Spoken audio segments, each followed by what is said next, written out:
PG welcome to you in PG point. तो आज के सेशन में हम आपके लिए लेकर के आए कुछ important information regarding teaching vacancies और फ्री में आप कोचिंग कहाँ से करें, क्या कर सकते हैं, और बिहार में अगर आप आवेदन करने जा रहे हैं तो उसके लिए आपको कितने अंक चाहिए सीटेट में, इन सब के विषय में, इसके साथ में और भी जो कुछ मेरे पास जानकारी है उसके विषय में चर्चा करेंगे। वीडियो के अंत तक बने रहिएगा।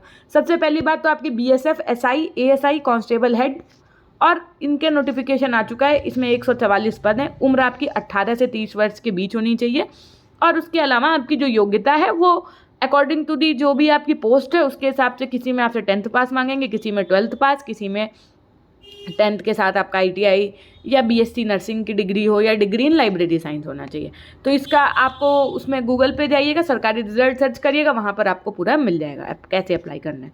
उसके बाद में ये बहुत इंटरेस्टिंग न्यूज़ है, अभी इसको भी बताएंगे कि अभ्युदय कोचिंग क्या है आपकी। फिर देखो ज़रा कि बिहार शिक्षक बहाली में दूसरे राज्य की महिला को सीटेट के मार्क्स में नहीं है कोई भी छूट। अगर आप बिहार में टीचिंग वैकेंसी के लिए अप्लाई कर रहे हैं तो आपको 90 अंक चाहिए सीटेट में। ये मत सोचना कि अरे हम तो SC ST से हैं या हम OBC कैटेगरी से हैं तो हमें तो छूट मिलेगी या हमें 82 अंक लाने, नहीं। जो अदर स्टेट का बच्चा होता है, ये मैंने पहले शॉर्ट्स में भी बहुत बार बताया है बना करके एक छोटा सा, लेकिन तब लोगों को लगता था कि ऐसा नहीं होता है और उन्होंने हमारे वीडियो पे भी कुछ नेगेटिव कमेंट्स किए थे, लेकिन हम जो आपको इन्फॉर्मेशन दे रहे थे तब भी वो भी सही थी और आज तो ऑफिशियली भी है ये चीज़ कि अगर आप अदर स्टेट से हैं तो आप जनरल स्टूडेंट में ही काउंट होंगे।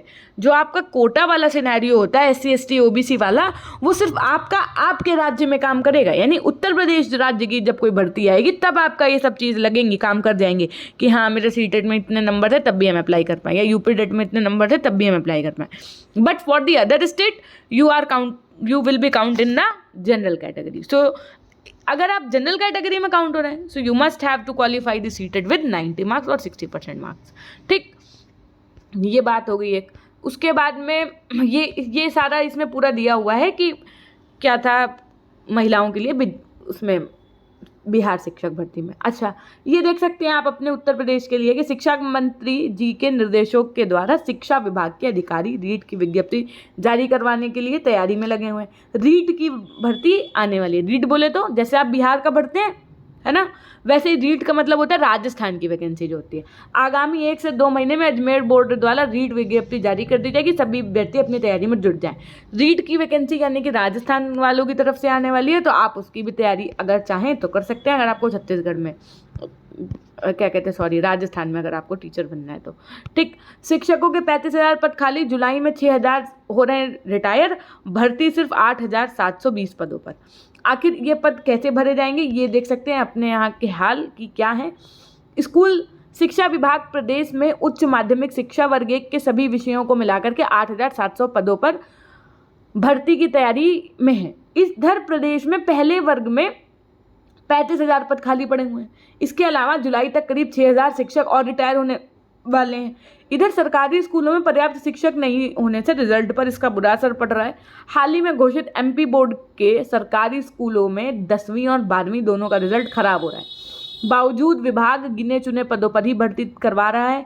आश्वासन के बाद भी सीधी भर्ती में पद नहीं बढ़ रहे हैं। वर्ग 1 से जुड़े उम्मीदवारों का कहना है कि विज्ञापन में ये बात लिखी थी कि सीधी भर्ती के पद बढ़ाए जा सकते हैं, ऐसे में पद वृद्धि करते हुए भर्ती होनी चाहिए। प्रदेश भर में उच्च माध्यमिक शिक्षा के करीब 35,000 पद खाली हैं। कितने अब आप देखो ये MP का है, ठीक है, क्या हाल यूपी में है, क्या हाल MP में है, ठीक है। बाकी बिहार का तो सबसे अल्टीमेट चल रहा है, तो हो सकता है कि मध्य प्रदेश की भी वैकेंसी आ जाए। तो ये सब बताने का रीज़न केवल एक ही है कि आप प्रिपरेशन करें। अब देखो ज़रा, Bihar CET BEd entrance exam की तैयारी कर रहे हैं तो आपकी मार्केट में चक्षु पब्लिकेशन की बेस्ट बुक अवेलेबल है, जिसमें इन्होंने पूरा स्टडी गाइड के रूप में आपको सारे टॉपिक के साथ में एनालिसिस और उसके बाद में 2100 से ज़्यादा महत्वपूर्ण बहुविकल्पीय प्रश्न के साथ में 6 सॉल्व पेपर दिए और उन सॉल्व पेपर में आपका 2023 वाला सॉल्व पेपर भी इंक्लूड है। जैसा कि आप देख सकते हैं ये है आपका पहला सॉल्व पेपर और इस सॉल्व पेपर की खास बात ये है कि जो भी क्वेश्चन का आंसर है वो मैं आपको दिखा देती हूँ, डिस्क्रिप्टिव मोड में भी दिया है, जो इस बुक को सब बुकों से खास बनाता है। जैसे 16 का आंसर C है तो वो C क्यों है।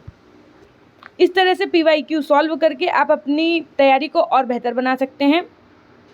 अगर आपको लगता है कि आपकी प्रिपरेशन ठीक है और आपको सिर्फ प्रैक्टिस सेट लेना है तो ये इनका प्रैक्टिस सेट भी अवेलेबल है। 20 प्रैक्टिस सेट हैं इसमें, आप इसको सॉल्व कर सकते हैं, साथ में PYQs भी हुए हैं। फ्लिपकार्ट, अमेजन से ऑर्डर कर सकते हैं, इनकी वेबसाइट से भी ऑर्डर कर सकते हैं। धन्यवाद। ये आपका सबसे इम्पोर्टेंट, उच्चतर सेवा आयोग खत्म। जो आपका उच्चतर शिक्षा सेवा आयोग था ये खत्म। राज्यपाल की स्वीकृति से प्रमुख सचिव ने जारी किया आदेश कि शिक्षक भर्तियां कराएगा राज्य शिक्षा सेवा चयन आयोग। जो आपका नया बन रहा है ये आप देख सकते हैं, उत्तर प्रदेश शिक्षा सेवा चयन आयोग अधिनियम 2023 का प्रकाशन 21 अगस्त को हो जाने के फलस्वरूप उत्तर प्रदेश उच्चतर शिक्षा सेवा चयन आयोग अधिनियम 1980 को खत्म कर देंगे ये, ठीक है, उस समाप्त कर देंगे। और इस क्रम में उच्चतर शिक्षा सेवा आयोग प्रयागराज निष्प्रभावी हो गया है। इसका आदेश प्रमुख सचिव उच्च शिक्षा MP अग्रवाल ने 17 मई को जारी कर दिया है। इसी के साथ उच्चतर आयोग में कार्यरत एकमात्र सदस्य डॉक्टर राजनारायण सिंह जी की सदस्यता राज्यपाल की स्वीकृति के साथ तत्काल प्रभाव में से समाप्त कर दी गई। अब महाविद्यालयों में कराता था भर्ती कौन, जो आपका अभी तक काम में था, जिसको इन्होंने तमाम कर दिया। उच्चतर सेवा आयोग का काम क्या था कि जो आपके महाविद्यालय हैं यहाँ पर भर्ती प्रक्रिया पूरी कराता था। उत्तर प्रदेश उच्चतर शिक्षा सेवा चयन आयोग अब तक अशासकीय सहायक प्राप्त एडेड महाविद्यालयों में असिस्टेंट प्रोफेसर एवं प्राचार्य पदों पर भर्ती प्रक्रिया कराकर चयन करता था। इस आयोग ने विज्ञापन संख्या 51 के तहत असिस्टेंट प्रोफेसर के 1017 पदों पर भर्ती के लिए विज्ञापन जारी कर जुलाई अगस्त 2022 में ऑनलाइन आवेदन के भी ले लिए थे। इसके लिए 90,000 से अधिक अभ्यर्थियों ने आवेदन भी किया था। कब की बात हो रही है ये, 2022 की, लेकिन परीक्षा नहीं हुई। अब ये भर्ती उत्तर प्रदेश कौन कराएगा कंप्लीट, शिक्षा सेवा चयन आयोग कराएगा। प्रभावी हो गई क्योंकि उच्चतर शिक्षा सेवा आयोग के अधिकारी एवं कर्मचारी शासन के निर्देश पर नए चयन आयोग में पहले से ही बैठने लगे हैं। इसी तरह एडेड माध्यमिक विद्यालयों में प्रशिक्षित स्नातक शिक्षक TGT एवं प्रवक्ता समग्र PGT के साथ प्रधानाचार्यों की भर्ती करने वाले उत्तर प्रदेश माध्यमिक शिक्षा सेवा चयन बोर्ड के कर्मचारी भी नए चयन आयोग के लिए कर रहे हैं। चयन बोर्ड की TGT PGT भर्ती के लिए आवेदन लिए गए हैं, लेकिन 4163 पदों के लिए परीक्षा नए चयन आयोग को करानी है। जो आपका ये वाला चयन आयोग है, इनमें अध्यक्ष एवं सभी 12 सदस्यों की नियुक्ति के बाद हुई पहली बैठक में चुनाव बाद दोनों भर्तियों की परीक्षा के आयोजन तैयारी करने के लिए निर्देश जारी दिए जा चुके हैं। तो अब देखो, कुल मिला के कहने का मतलब ये है कि जो आपका ये नया शिक्षा सेवा आयोग बना है, इनका सबसे पहला काम क्या है, जो सबसे पहला काम है वो ये कि ऐसी वैकेंसीज टीचिंग में जिसके क्या है फॉर्म फिल हो चुके हैं, ठीक, उसका ये एग्ज़ाम कराएंगे। तो नई भर्ती तो अभी नहीं आई है, ठीक, और अभी आप 2024 के कहाँ पहुँच गए हैं, मई में, ठीक। अब आपके पास लगभग 7 महीने हैं और बचे हैं। तो क्या लगता है कि आपको ये कोई 7 महीने में कोई नई वैकेंसी देने वाले हैं? अब ये आपको मन ही मन बहुत अच्छे से पता है। तो आपके पास 2 ऑप्शन है, या तो आप केवल इसी के सहारे बैठे रहो कि नहीं जब आएगी तभी हम पढ़ेंगे, जिस दिन फॉर्म भर देंगे उत्तर प्रदेश में कोई वैकेंसी आएगी उसी दिन से पढ़ेंगे। तो ये तो कोई अच्छा ऑप्शन नहीं है, क्योंकि आप नहीं पढ़ रहे हैं तो कोई बात नहीं, लेकिन आपके ही जैसा कहीं दूर बैठा वो बहुत ज़्यादा पढ़ रहा है, तो कहीं ना कहीं आप तो उससे पीछे पहले ही होते चले जा रहे हैं ना। तो ये गलत है कि आप पढ़े ना, पढ़िए ज़रूर। ये मत सोचो कि एक दिन में तैयारी हो जाती है। भाई आजकल कोई भी पेपर हो आपको बहुत अच्छे से तैयारी करनी पड़ेगी, तभी जो है जा कर के कोई भी एग्ज़ाम आप क्रैक करेंगे, चाहे वो आपका यूपी पुलिस ही क्यों ना हो और फिर चाहे वो आपका RO ही क्यों ना हो, ठीक है। आपको सब कुछ बड़ा छोटा लगता है, लेकिन ऐसा नहीं है। अगर सब एग्ज़ाम छोटे हों, भाई कि नहीं यार उत्तर प्रदेश पुलिस है, हम वहाँ PCS की तैयारी कर रहे हैं, हमारा तो ऐसे ही निकल जाएगा, ऐसा नहीं होता है भाई। सबका अपना स्पेसिफिक सिलेबस है, अलग है। ऐसा तो फिर अगर ऐसा हो तो अपने यहाँ का हर बच्चा केवल UPSC की तैयारी कर दे और वो कह दे कि हम सारे एग्ज़ाम क्रैक कर देंगे, लेकिन ज़रूरी नहीं है कि जो UPSC की तैयारी कर रहा है वो UPP का पेपर क्रैक कर दे तुरंत, और हो सकता है जो डेडिकेटेड फॉर द UPP वाला बंदा होगा वो तुरंत क्रैक कर दे, क्योंकि हर एक एग्ज़ाम को क्लियर करने की स्ट्रैटेजी अलग होती है। माना कि उन्होंने हिस्ट्री बहुत अच्छी पढ़ रखी है, लेकिन उन्होंने उस लेवल का पढ़ रखा है, और क्या पता यहाँ पर वो क्रिटिकल थिंकिंग ना मांगते हो, यहाँ पर वो फैक्चुअल बेस्ड चीज़ें मांगते हो। तो बहुत से डिफरेंसेस होते हैं। देखो, मैं ये नहीं कह रही कि UPSC की तैयारी वाले के लिए चीज़ें टफ होंगी, नहीं, उसके लिए कुछ टफ नहीं होगा। जब वो इतना पढ़ सकता है तो वो इन सब एग्ज़ाम के लिए भी पढ़ के क्रैक कर सकता है। ये बात नहीं कह रहे हम, हमारा कहने का आशय समझिए कि पढ़िए, बस अल्टीमेटली पढ़ाई करिए, क्योंकि पढ़ाई करने से ही एग्ज़ाम क्रैक होगा। जिस दिन फॉर्म भर के पढ़ाई करोगे, ज़रूरी नहीं है कि एग्ज़ाम आप क्रैक कर ही ले जाओ। मुझे आपकी क्षमता पर बिल्कुल शक नहीं है, आपकी क्षमता है, you must have to read. अब ज़रा ये वाली एक बात देख लो, मेरी मुख्यमंत्री अभ्युदय कोचिंग के लिए आवेदन 22 से मुख्यमंत्री अभ्युदय योजना के अंतर्गत संचालित अभ्युदय कोचिंग में प्रतियोगी परीक्षाओं की तैयारी के लिए आवेदन प्रक्रिया 22 मई से शुरू होगी। मैम ये क्या है? देखो ये ऐसी चीज़ है कि जिसमें आपको जेई, नीट, एनडीए, सीडीएस और सिविल परीक्षा की तैयारी करवाई जाती है। ठीक है, वो भी फ्री ऑफ कॉस्ट कराई जाती है। मैम ऐसा कहाँ पे?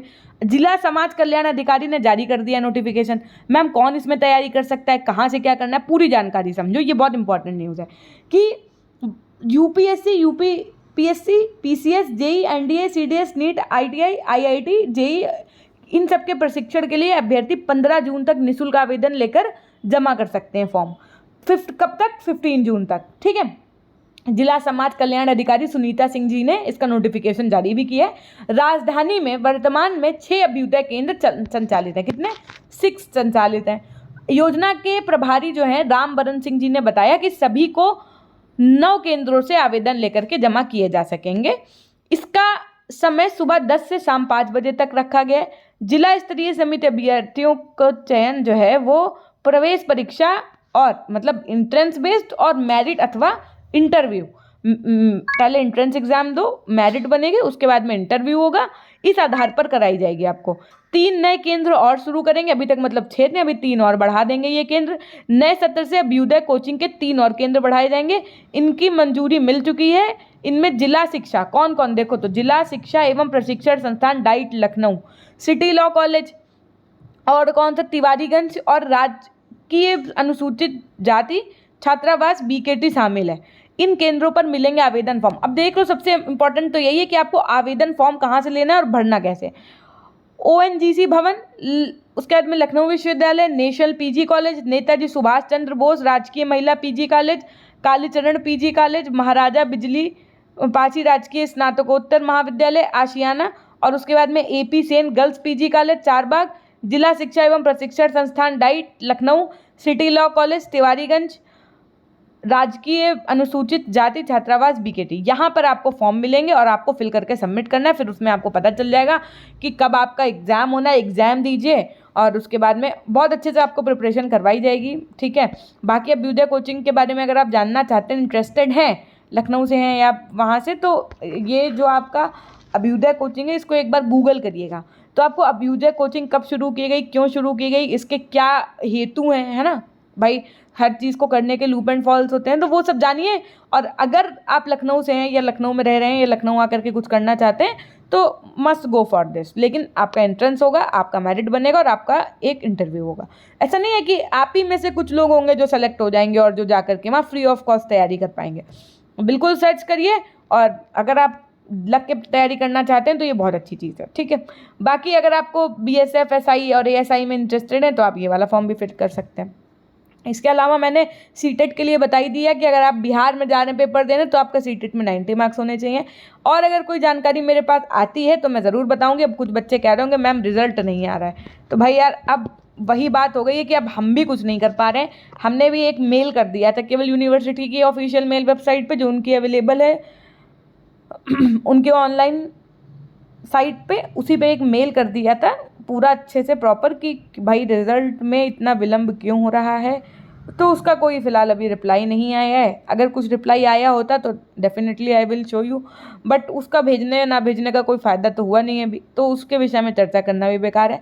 सुनने में आ रहा है कि भाई 20 मई तक आना था रिज़ल्ट, और देखते हैं कि क्या होता है, क्योंकि कोई भरोसा नहीं है ना। क्योंकि बात वही है कि पहले कहना बार बार फिर डिले हो जाना, और आप लोग भी आशा लगा करके बैठे हो। लेकिन ये ज़रूर समझ लो कि रिजल्ट अगर मई में आ रहा है तो ऐसा नहीं है कि उसके 6 महीने बाद अगले सेमेस्टर की परीक्षा होगी आपकी। जून, जुलाई, अगस्त, सितंबर, अक्टूबर, नवंबर। मैम हमारा 4th सेमेस्टर जो है नवंबर में होगा, ऐसा बिल्कुल नहीं है। आपका एग्ज़ाम हो गया था, आपका उससे पहले से काउंट हो जाएगा सेमेस्टर, और आपका एग्ज़ाम जुलाई तक हो जाएगा, है ना। तो बिल्कुल इस एकदम गलत फहमी में मत रहिएगा कि हमारा 2nd और 4th सेमेस्टर का एग्ज़ाम कब होगा, नवंबर में। एकदम ऐसा नहीं होगा। ठीक है, जुलाई तक हो जाना है। तो अपनी पढ़ाई करिए, और पढ़ाई करने के लिए PG point official app install कर लीजिए। जो यूट्यूब पे कंटेंट है आपका सब्जेक्ट वाइज प्लेलिस्ट बनी हुई है, उससे देखिए पढ़िए। नहीं तो पीजी पॉइंट ऑफिशियल पे जाइए, वहाँ पर 1st, 2nd, 3rd, 4th semester का सब अलग अलग है ब्लॉक। अपना ब्लॉक सेलेक्ट करके जा करके वहाँ से अपनी चीज़ें आराम से कंटिन्यू करिए, है ना। और specially for the 4th semester paper 1 का कंटेंट जरूर पढ़ो, जरूर पढ़ो। मतलब ये एडवाइस नहीं दे रहे हैं, ये मैंडेटरी आपसे कह रहे हैं कि go to the app and install PG point official app. उसके बाद में आप 4th सेमेस्टर पे जाइए, परचेज़ करिए, बिल्कुल पढ़िए। मैम परचेज़ नहीं करेंगे इतना पैसा, अरे भाई 1 लाख रुपए से कम तो लगेगा नहीं बीएड करने में।